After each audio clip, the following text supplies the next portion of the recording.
இது மகிமை நேரம். கிறிஸ்துவுக்குள் மிகவும் பிரியமான மகிமை தொலைக்காட்சி நேயர்களே, இந்த மகிமை நேரம் நிகழ்ச்சியின் மூலமாக உங்களை சந்திப்பதில் மிக்க மகிழ்ச்சி அடைகிறேன். கர்த்தர் பாராட்டி வருகிறதான இந்த மேலான கிருபைகளை எண்ணி தேவாதி தேவனை நான் சோதரிக்கிறேன். இந்த நிகழ்ச்சி நிச்சயமாக உங்களுக்கு பிரயோஜனமாக இருக்கும் என்று சொல்லி ஆண்டவருக்குள் நான் விசுவாசிக்கிறேன்.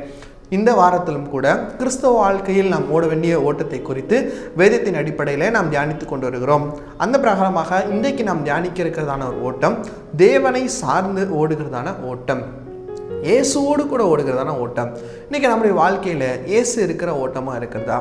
இயேசு இருக்கிற ஓட்டம் என்று சொன்னால், நான் எதை செஞ்சாலும் ஏசப்பாட்டை கேட்டுட்டு தான் நான் செய்வேன். நான் எதை செஞ்சாலும் ஏசப்பா அனுமதிச்சா மாத்திரம் தான் நான் செய்வேன். நான் எதை செஞ்சாலும் ஏசப்பாவுக்கு பிரியமாக இருக்கிறத மாத்திரம் தான் நான் செய்வேன். ஒருவேளை அது கஷ்டமான பாதையாக கூட இருந்தாலும் ஏசப்பா என் கூட இருக்கிறாங்க, இயேசு என் கூட இருக்கிறாரு, என்னோட தேவன் என் கூட இருக்கிறாரு, எனவே நான் ஓடுகிற ஓட்டத்தில் நிச்சயமாக நான் வெற்றி அடைவேன் என்கிறதான ஒரு விசுவாசத்தோடு நம்ம ஓடுவோம். அப்படிப்பட்டதான ஓட்டத்தை தான் கர்த்தர் நம்மிடத்தில் எதிர்பார்க்கிறார்.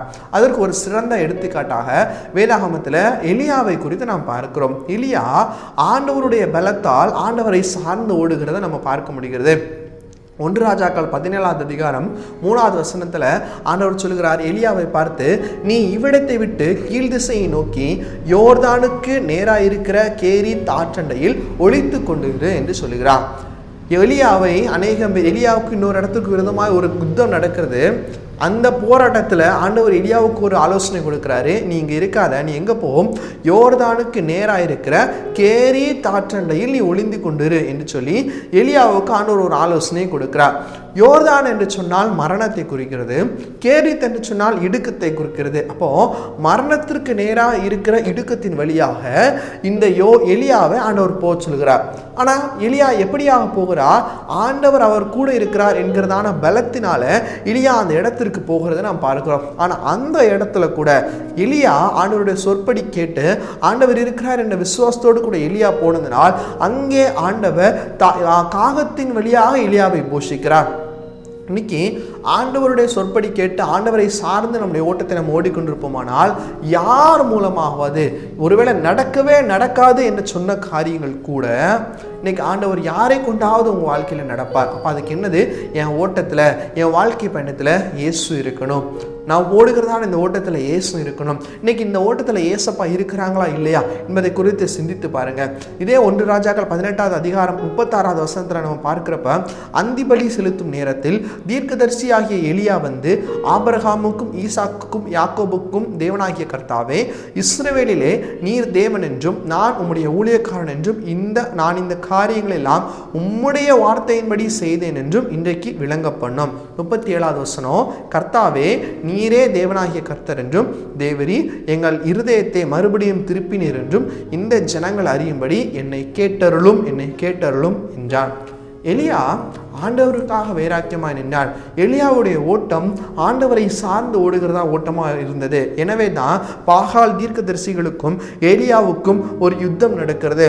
ஆனால் எலியாவோடு கூட தேவன் இருந்ததுனால அந்த இடம் முழுவதும் எலியா தண்ணீர் நிரப்பி வைத்திருந்தார்.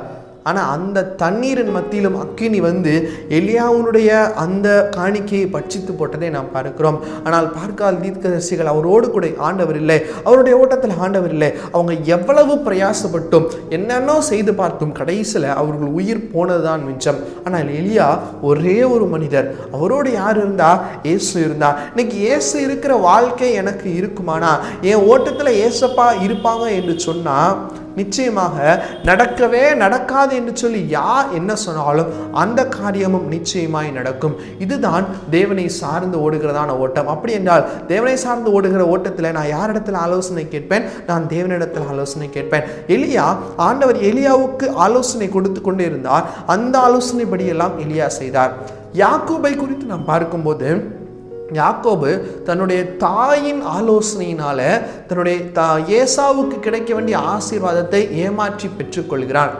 இதன் மூலமாக யாக்கோபு அவனுக்கென்று என்ன ஆசீர்வாதத்தை ஆண்டவர் வைத்திருந்தாரோ அதை இழந்து போகிறான். ஆனால் இந்த எலியாவோ ஆண்டவருடைய சொற்படி கேட்டு தன்னுடைய வாழ்க்கையை ஒப்பு கொடுத்ததினால், ஆண்டவரை சார்ந்து தன்னுடைய ஓட்டத்தை ஓடுவதனால் எல்லா காரியத்திலும் அவர் வெற்றியை பெற முடிந்தது. ஒரு முறை ஒரு ஓட்ட பந்தயத்தில் மிகவும் புகழ்பெற்றதான ஒரு ஓட்ட வீரர் வந்து ஓடிக்கொண்டே இருந்தார். ஓடிக்கொண்டு இருக்கும்போது அவருடைய கால் சிறிதாக சுளுக்கி கொண்டது. எனவே அவரால் அந்த ஓட்டத்தை ஓட முடியவில்லை. ஆனாலும் கூட உடனே அதை பார்த்து கொண்டிருந்ததான அவருடைய தகப்பனார் அந்த பார்வையாளர் சேர்லேருந்து இறங்கி வந்து இந்த சகோதரனை தன்னுடைய தோள்களில் போட்டுக்கொண்டு அந்த ஓட்டத்தை முடிக்கும்படியாக செய்தார். இதை பார்த்த அனைத்து ஊடகங்களும் எல்லா மீடியாஸும் அன்னைக்கு அதை தான் பேசிக்கிட்டு இருந்தாங்க. கிறிஸ்துவுக்குள் பிரியமானவர்களை, ஆண்டவரை சார்ந்து ஓடுகிறதான ஓட்டம் இப்படிப்பட்டதான ஓட்டமாக தான் இருக்குது. ஒருவேளை அந்த ஓட்டம் கஷ்டமான ஓட்டமாக இருக்கலாம், ஆனால் ஆண்டவர் எனக்கு தோள் கொடுத்து அந்த ஓட்டத்தை வெற்றியாய் முடிப்பதற்கு கர்த்தர் கிருபை செய்வார். எப்போ என்னுடைய ஆலோசனைகளை எல்லாம் அவர் ஸ்திரப்படுத்தும் போது, அப்போ அந்த அவர் ஸ்திரப்படுத்த வேண்டும் என்று சொன்னால் அவரிடத்தில் நான் ஆலோசனை கேட்கிறவனாய் காணப்பட வேண்டும். அப்போ அதை தான் வேத வசனம் நம்ம கற்றுக் கொடுக்கிறது. நீதிமொழிகள் 3:5-8 வரைக்கும், உன் சுய புத்தியின் மேல் நீ சாயாமல் உன் முழு இருதயத்தோடும் கர்த்தர் பேரில் நம்பிக்கையாக இருந்து உன் வழிகளெல்லாம் அவரை நினைத்துக்கொள், அப்பொழுது அவர் உன் பாதைகளை செவ்வைப்படுத்துவார். இப்போ இன்னைக்கு நம்முடைய வழிகள் எல்லாம் என்னுடைய சுய புத்தியின் மேல் நான் சாயாமல் ஆண்டவருக்கு பிரியமாக இருந்து ஆண்டவர் சொல்கிறதான காரியங்களை மாத்திரம் நான் செய்து கொண்டு ஓடிக்கொண்டிருக்கிறேனா என்பதை குறித்து நாம் யோசித்து பார்க்க வேண்டும். எலியாவை போல ஆண்டவர் எலியாவுக்கு உதவின ஆண்டவர். ஒருவேளை இன்னைக்கு நீங்கள் இதை கேட்டுக்கொண்டு இருக்கிறீங்க, ஏதோ ஒரு உதவி உங்களுக்கு தேவைப்படலாம். உங்கள் வாழ்க்கையில் ஏசப்பாவுக்கு இடம் கொடுங்க. ஏசப்பாவை கேளுங்க, ஆண்டவர் எந்தெந்த காரியத்தில் ஏசப்பா விட்டு விலகி இருக்கணும் இன்னைக்கு ஏசப்பாவோட ஒப்புரவாங்க. உங்கள் ஓட்டத்தில் எந்தெந்த காரியத்தில் ஏசப்பாவோட விலகி இருக்கணும் ஏசப்பாவோட ஒப்புரவாங்க. ஆண்டவரே நீர் எனக்கு ஒப்புரவாகுதுன்னு ஊழியத்தை ஆண்டவரே ஒப்புரவாகிற இருதயத்தை அன்னைக்கு தாங்கன்னு சொல்லி கேளுங்க. ஏசப்பாவோடு கூட ஆண்டவரோடு கூட உள்ள உறவில் பலப்பட்டு கொள்வோம். இன்னைக்கு நம்முடைய ஓடுகிற ஓட்டத்தில் ஆண்டவரை சார்ந்து ஓடுகிறவர்களாய், ஆண்டவரை பற்றி கொண்டு ஓடுகிறவர்களாய் நாம் இருப்போம். அப்படிப்பட்டதான கிருபைகளை தேவன் நமக்கு தருவாராக. கண்களை மூடி நம்ம ஜெபிப்போம்.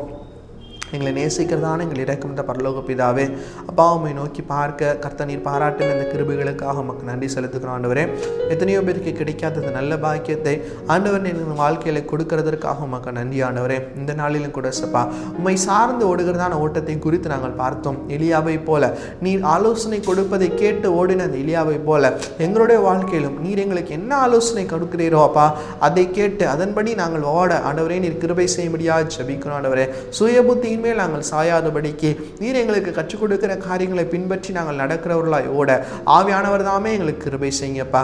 உமக்கே துதிகன மகிமை ஏறெடுக்கிறோம். மீட்பர் இயேசு மூலம் ஜெபிக்கிறோம். எங்கள் ஜெபம் கேளும் எங்கள் நல்ல பிதாவே. ஆமென், ஆமென்.